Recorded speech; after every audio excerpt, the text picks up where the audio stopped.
지난 주간에 우리나라뿐 아니라 전 세계에 가장 큰 뉴스거리로 회자되었던 것이 바둑게임 인간체 강자 이세돌 구단과 인공지능 바둑 프로그램 알파고의 바둑 대결일 것입니다.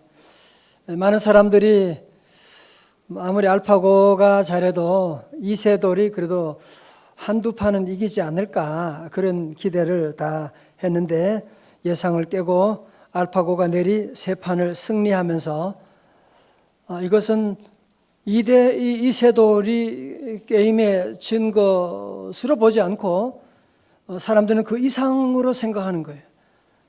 인간이 기계에 지금 지고 있다고 하는, 인간이 만든 기계가 인간을 지금 넘어서고 있다고 하는 그런 충격으로 지금 다가오고 있습니다.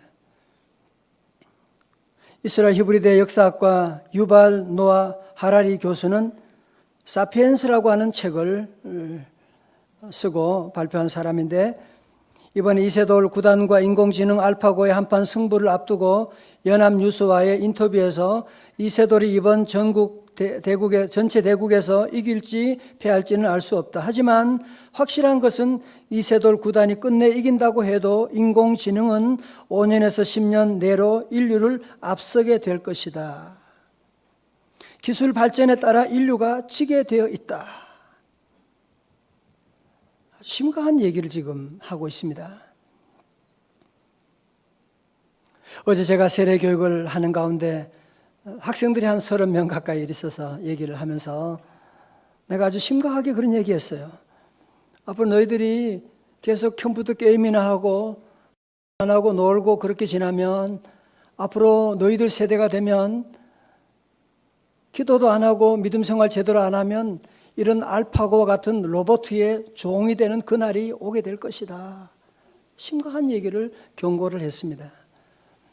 아침에 제가 고등학생들 만나서 오늘 고등부 애들이 많이 왔거든요. 그래서 이런 얘기를 하고 여러분 어떻게 생각합니까? 그러니까 한마디가 얘가 그래요. 너무 무서워요. 그래요. 너무 무서워요. 여러분 사실 40대 이상 되시는 분들은 우리가 기계의 혜택도 많이 보았고 그리고 기계와 대결보다는 이제 은퇴하게 되는데 지금 10대 아이들은요. 기계와 대결해야만 하는 그런 세대가 지금 온다니까요. 여러분 삽질을 아무리 잘하는 사람하고 불도저하고 게임이 돼요? 게임이 돼요? 앞으로 인간이 아무리 수학을 잘한다고 해도 이 로봇을 인공지능을 따라갈 수가 없는 그런 때가 지금 오게 되고 또 많은 사람들이 그런 얘기를 하잖아요. 지금 안 그래도 지금 직장이 갖기가 어려운데 앞으로 30년 안에 현재 인간이 가지고 있는 직장, 단순한 직업들은 거의 30% 이상이 없어지게 될 것이다. 그런 얘기도 지금 심심찮게 들려오고 있습니다.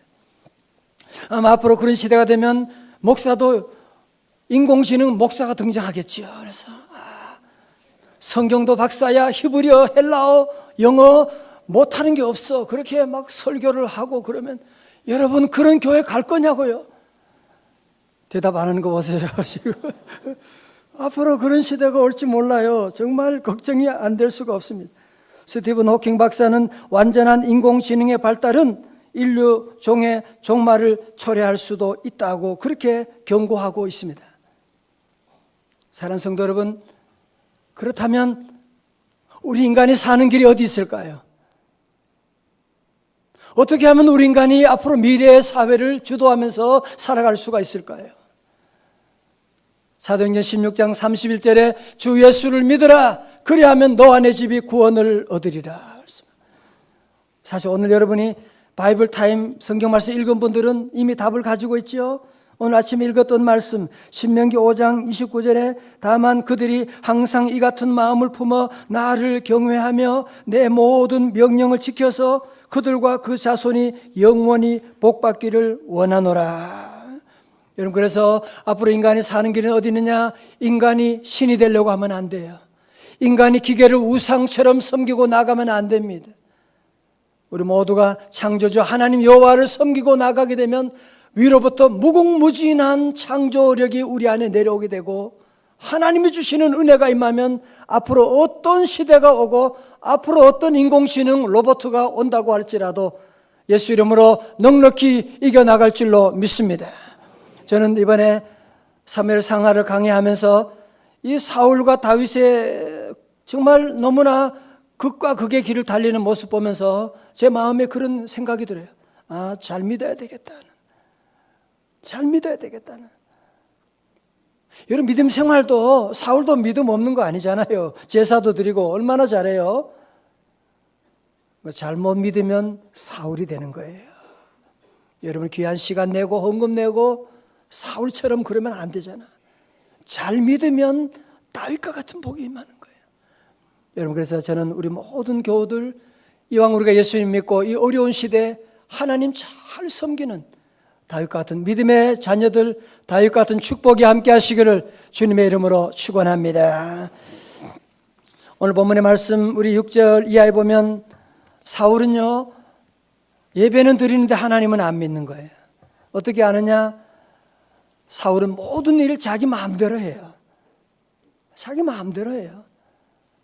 자, 보세요. 6절입니다. 사울이 다윗과 그와 함께한 사람들이 나타났다. 어디에? 아둘람 동굴에. 지난주 말씀을 계속 보는 거예요. 아둘람 동굴에 나타났다고 함을 들으니라.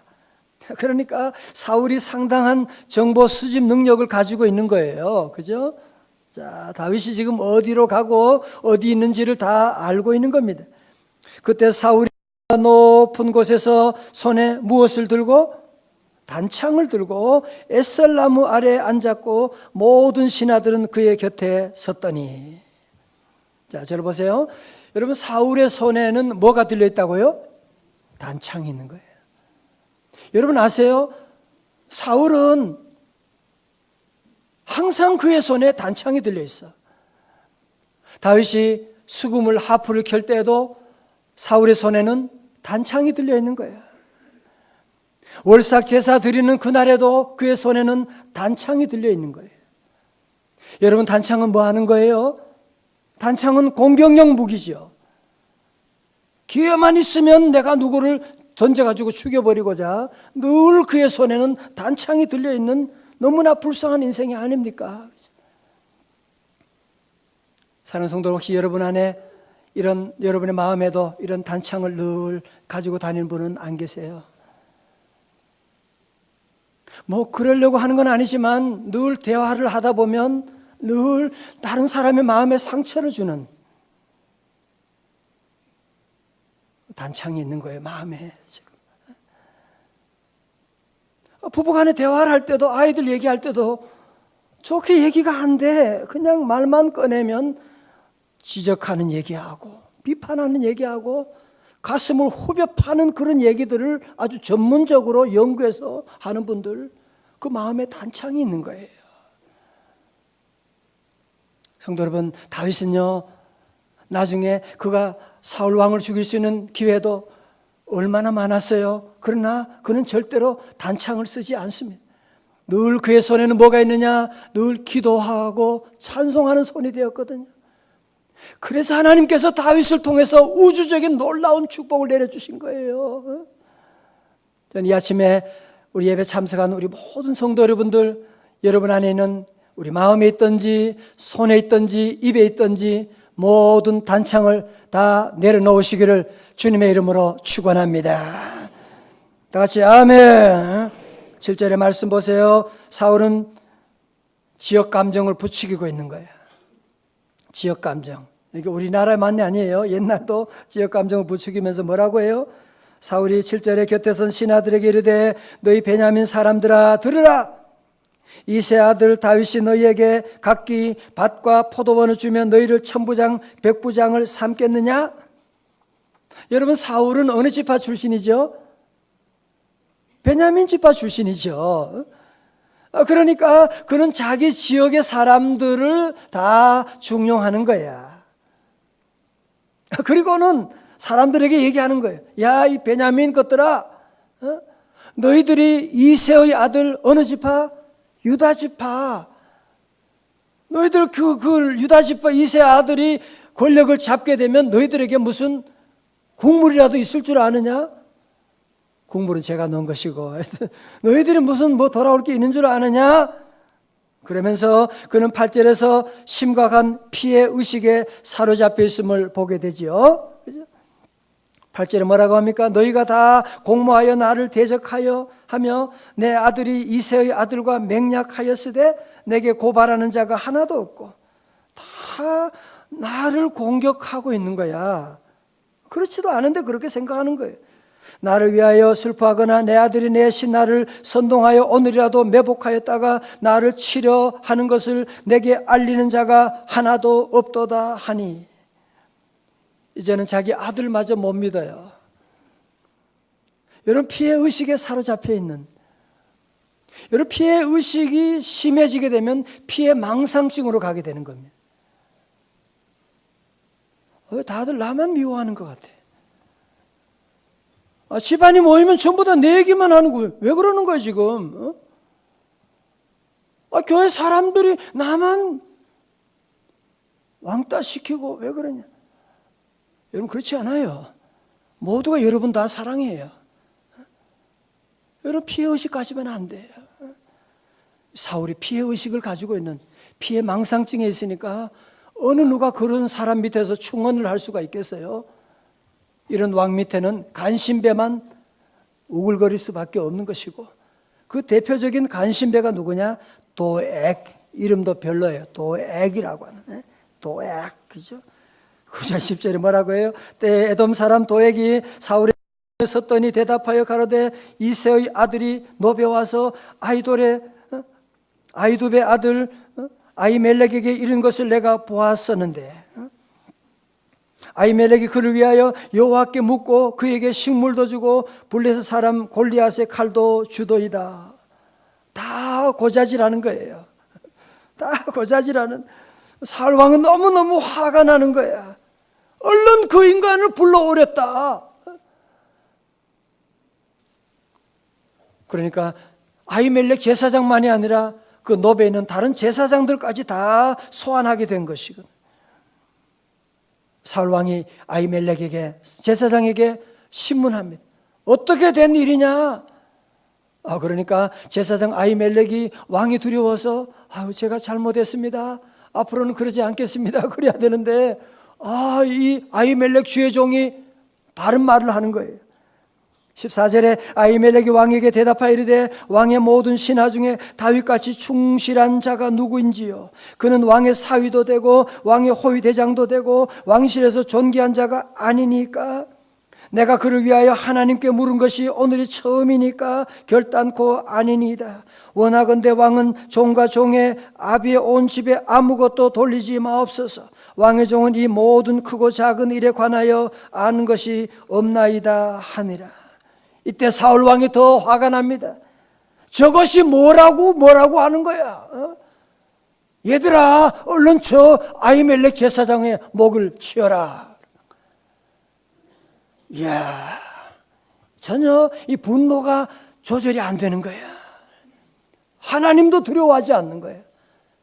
여러분 성경 보면 17절에 보세요. 제사장은 여호와의 제사장이에요. 사람들이 세운 거 아니에요. 하나님이 보시고 하나님이 처리하시는 거예요. 그런데 당장 저것을 목을 베렸다. 그러니까 신하들이 뭐라고 합니까? 17절 밑에 왕의 신하들이 손을 들어 여호와의 제사장들을 죽이기를 싫어한지라. 아무리 목구멍이 포도청이라도 그렇지 어떻게 왕이 여호와의 제사장을 죽이라고 하십니까? 저희들은 못합니다. 버티고 나온 거예요. 그러니까 어떻게 해요? 결국은 간신배 도액이 나서서 이 일을 처리하게 되는데요. 여러분 도액이 하는 짓을 한번 보세요. 18절에 여러분 사람이 하나님을 떠나면 이렇게 무서워지게 됩니다. 왕이 도액에 이르되 너는 돌아가서 제사장을 죽이라 하매 에돔 사람 도액이 돌아가서 제사장들을 쳐서 그날에 보세요. 세마포 에못 입은 자 몇 명? 85명을 이야, 제사장이 몇 명 된다고? 85명을 죽였고. 그것만 죽이면 될 텐데 또 보세요. 제사장의 성읍 노베 남녀와 아이들과 젖 먹는 자들과 소와 나귀와 양을 칼로 쳤더라. 너무 심한 거 아니에요 지금? 여러분, 하나님이 없으면 인간은 이렇게 히틀러처럼 악랄한 인간이 될 수가 있는 거예요. 완전히 양심이 마비되고 사이코패스예요. 아니, 제사장들만 죽은 것도 큰일인데 그의 가족과 그의 자녀들과 거기 있는 양과 소와 나귀까지 다 죽이는, 어떻게 이런 일을 할 수가 있습니까? 여러분, 그래서 아무리 귀한 대단한 사람도 마귀 사탄이 역사하면, 요즘 신문 보세요. 엄마도 그냥 자녀들도 부모님에게 끔찍한 일을 할 수 있는 걸 여러분, 그래서 늘 이걸 알아야 돼요. 예수 믿는 사람은, 성경 보는 사람은 인간은 죄인이라고 하는 사실 여러분이 꼭 알아야 돼요. 인간은 죄인이에요. 선악과를 따먹은 죄인입니다.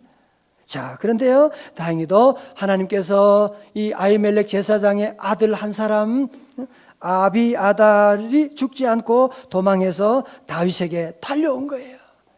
막 달려와서 이 모든 자초지종, 사울이 우리 아버지 아히멜렉뿐 아니라 85명의 제사장들을 다 죽였다고 보고하게 됩니다. 여러분, 이때 다윗이 얼마나 놀랐고 얼마나 가슴이 아팠고, 이때 다윗의 반응이 어땠어요? 보통 사람들처럼 저 사울 왕이 미쳤구나, 도액이 저런 짓을 할 수 있느냐, 그렇게 말하지 않아요. 22절의 말씀, 오늘 말씀의 클라이맥스입니다. 외우기도 좋아요. 사무엘상 22장 22절입니다. 다 같이요, 크게 시작. 이르되 그날에 에돔 사람 도액이 거기 있기로 사울에게 말할 줄 내가 알았노라. 네 아비 집의 모든 사람 죽은 것이 나의 탓이로다. 나의 탓이로다. 내 탓입니다. 여러분, 다윗이 사울을 비난할 수도 있고 도액을 비난할 수도 있지만 그는 아둘람 동굴에서 하나님께 예배드린 사람이거든요. 하나님을 찬양하고 기도하고 하나님의 말씀을 들은 사람이기 때문에 그 마음에 내 탓입니다 라고 고백할 수가 있고. 성도 여러분, 저를 잘 보세요. 여러분, 오늘 이 22장 22절의 사건이 끝난 다음에 그 다음 23장부터는 놀라운 일이, 아니, 만약에 다윗이 사울 왕과 싸운다든지 화를 내고 그러면 뭐가 되었겠어요? 그죠? 그러나 내 탓입니다. I am responsible. 그런 다음에 모든 갈등이 끝나게 되고 이제 23장부터는 그일라 백성과 싸워 승리하고 자기 민족을 구원하는 왕으로서 잘 준비되는 모습으로 나아가는 것을 볼 수가 있습니다. 할렐루야. 여러분, 사실 내 탓입니다라고 고백하는 게 쉬운 일은 아니에요. 그죠? 내 탓입니다. 쉽지 않죠.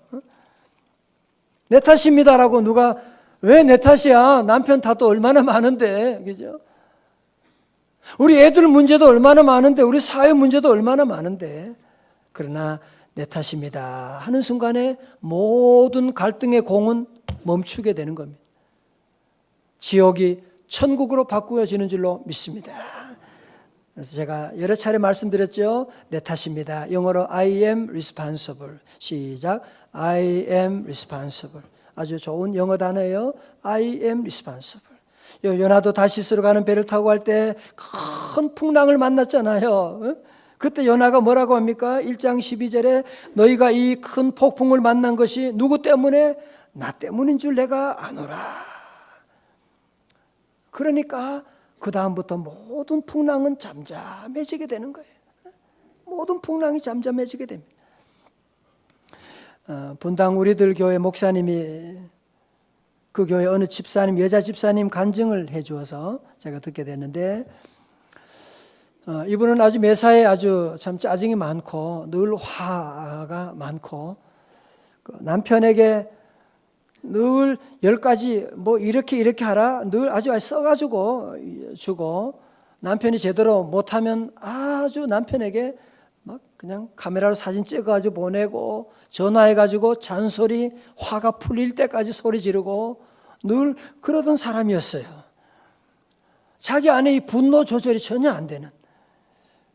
그런데 이분이 예수님을 만나고 교회 다니면서 셀 모임에 참석을 했어요.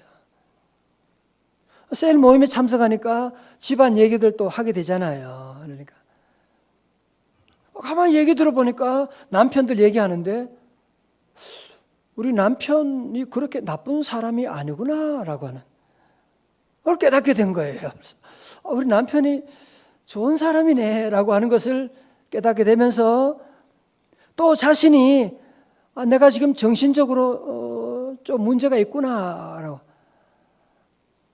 자기 문제를 보게 된 거예요.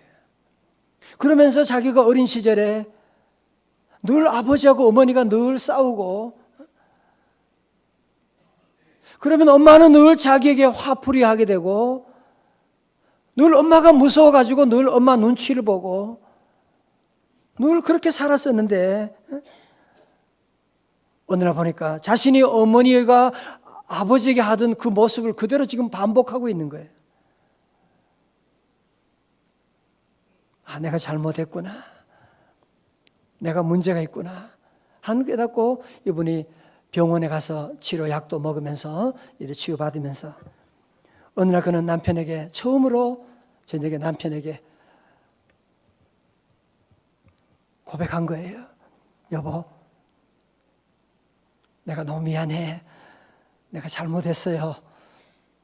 그렇게 했더니만 그렇게 착하디 착한 남편의 눈에서 닭똥 같은 눈물이 그냥 뚝 면서 하는 말이, 나는 당신이 괴로워하고 난리를 칠 때마다 내 마음은 얼마나 괴로웠는지, 어떻게 하면 어린 자식 새끼하고 함께 고통 없이 죽을 수 있을까, 그것만 생각했다는 거예요.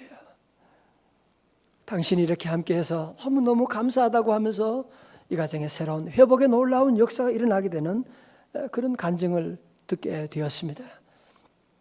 혹시 여러분 가운데 여러분 가정에 이런 아픔을 갖고 계신 분이 있지 않으세요?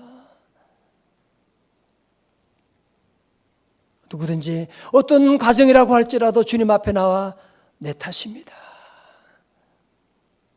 여러분, 셀 모임이 그래서 좋은 거예요.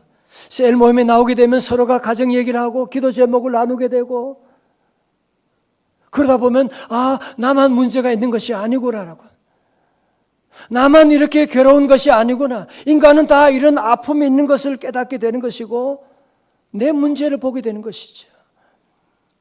내가 내 탓입니다, 내 잘못입니다 하는 순간에 모든 갈등은 멈추게 되고 지옥이 변하여 천국이 되는 줄로 믿습니다.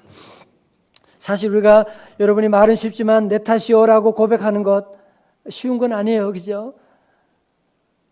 남편이 어쩌다가 바람을 피우고 왔다, 그게 왜 내 탓이에요? 요즘 남편만 문제가 아니잖아. 여자들도 뭐 그런 게 있다면서요. 어떻게 그때 내 탓이오라고 말할 수 있어요? 어떻게 아이들이 밤늦게 집에 들어오지 않고 사고를 치고 어떻게 내 탓이라고 얘기할 수가 있습니까? 직장에 그렇게 열심히 다니고 일했는데 어느 날 이유도 없이 해고를 당했을 때, 직장을 잃어버렸을 때 어떻게 내 잘못이라고 얘기할 수 있어요? 이 사회 구조가 얼마나 잘못된 구조가 많고, 저 가진 자들의 행포가 얼마나 심한데, 저것들의 문제 때문에, 저것들 때문에 내 인생이 이렇게 망쳐버렸습니다, 그렇게 말하는 게 쉽지요. 어떻게 내 탓이요 그렇게 말할 수가 있습니까? 사랑하는 성도 여러분, 우리 예수님을 바라보시기 바랍니다. 오늘 찬양대가 찬양하면서 너무너무 감동이고, 오 거룩하신 주님, 그 상하신 머리, 범죄는 내가 하고 주님이 욕을 다 보시고, 우리 주님은 십자가 위에서 우리의 모든 허물과 죄를 대신하여 내 탓입니다, 내가 잘못했어. 모든 죄를 다 짊어지시고 십자가에 돌아가서 우리 주님이 죽으심으로 우리를 살려주시고, 우리 주님이 모든 저주를 받으심으로 우리에게 축복을 가져다 주셨는데, 우리도 주님 닮은 제자로서 왜 주님처럼 할 수가 없습니까? 베드로전서 2장 2절에 친히 나무에 달려 그 몸으로 우리 죄를 담당하셨으니 이는 우리로 죄에 대하여 죽고 의에 대하여 살게 하려 하심이라. 그가 채찍에 맞음으로 너희는 나음을 얻었나니. 다 같이 아멘. 실패하는 사람들의 특징은 뭐든지 남 탓을 해요. 여보, 당신 때문에 우리 집안이 이렇게 문제가. 너는 집에서 뭐 했나? 우리 애 새끼들이 항상 우리 집은 문제가 많아. 우리 사회가, 대한민국이 문제가 많잖아 이거. 실패한 사람은 항상 너 때문이래요. 조상 탓이래요. 범죄한 아담도 그랬거든요. 3장 12절에 창세기, 아담이 이르되 하나님이 주셔서 나와 함께 있게 하신 저 여자, 그가 그 나무 열매를 내게 주므로 내가 먹었나이다. 저 여자 때문에 내가 선악과 먹은 거예요. 내 잘못이 아니에요. 그래서 아담의 후예들은, 구원받지 못한 사람들은 모두가 다 아담과 똑같이 네 탓이야. 모두가 돼. 여러분 요즘 정치 세계 보세요. 총선 앞두고 전부 다 네 때문이라고 전부 다 싸우고 있는, 성도 여러분 기억하십시오. 우리가 네 탓이다, 내 손에 단창을 들고 있는 동안에 절대로 여러분 가정의 문제, 갈등 끝나지 않습니다. 제가 제 집사람에게 네 때문에 그렇다. 아니 우리 장로님 때문에 우리 문제가 많아. 장로님 가만히 계시겠어요? 목사님은 뭐 하셨어요? 그래. 여러분 집에 가서 아내에게 당신 때문에 우리 집에, 아내는 가만히 있겠어요? 그러면 아이들 가만히 있겠어요? 지옥이 만들어지게 되는 것이거든요. 우리 성도들은 때로는 이해가 안 되고, 내가 뭐 잘못한 게 뭐가 있어? 우리 예수 믿는 사람이잖아요. 예수님이 사랑하셨으면 우리도 사랑해야 하는 것이고, 예수님이 용서하셨으면 우리도 용서해야 하는 것이고, 예수님이 기도하셨으니 우리도 기도해야 되는 것이고, 예수님이 내 탓이요 하셨으니 우리 모든 성도도 어떤 환경에도 내 탓입니다. 고백하면 우리 안에 모든 갈등 거기서 끝나게 될 것입니다. 우리 아침에 우리 모든 성도들 다윗의 이 놀라운 승리의 비결을 여러분이 다 배우시고, 어떤 갈등, 어떤 문제라고 할지라도, 정말 힘들고 어렵다고 할지라도 여러분이 이 말을 한번 해봐요. 내 탓입니다. 여보 미안해요. 얘들 아빠가 너무 미안하다. 죄송합니다. 저는 병원에 신방을 갈 때 성도들이 많이 아프고 그럴 때 늘 눈물이 나요. 왜? 목사가 기도 제대로 못하고 잘 섬기지 못해서 그런 일이니까 너무나 늘 죄송한 마음이 있어요. 너무 죄송하지요. 우리 모든 성도도 늘 어디 있든지 무엇을 하든지 다윗처럼 늘 미안합니다. 우리 예수님도 내 탓이오라고 말씀하셨는데, 오늘 저와 여러분 모두가 함께 이 어려운 시대 가운데 살아가면서 늘 내 탓입니다. I am responsible. 주님 나 때문에 우리 가정이 어렵고 우리 교회가 기도하지 않아서 우리 대한민국이 풍랑을 만났습니다. 하나님 나의 죄를 용서하시고 우리 민족을 구원하여 주옵소서. 우리 모두 내 탓이요 고백하게 될 때 여러분의 가정의 모든 갈등이 딱 멈추는 거예요. 지옥이 변하여 천국이 만들어지는 놀라운 은혜와 축복이 함께 하시기를 주님의 이름으로 축원합니다.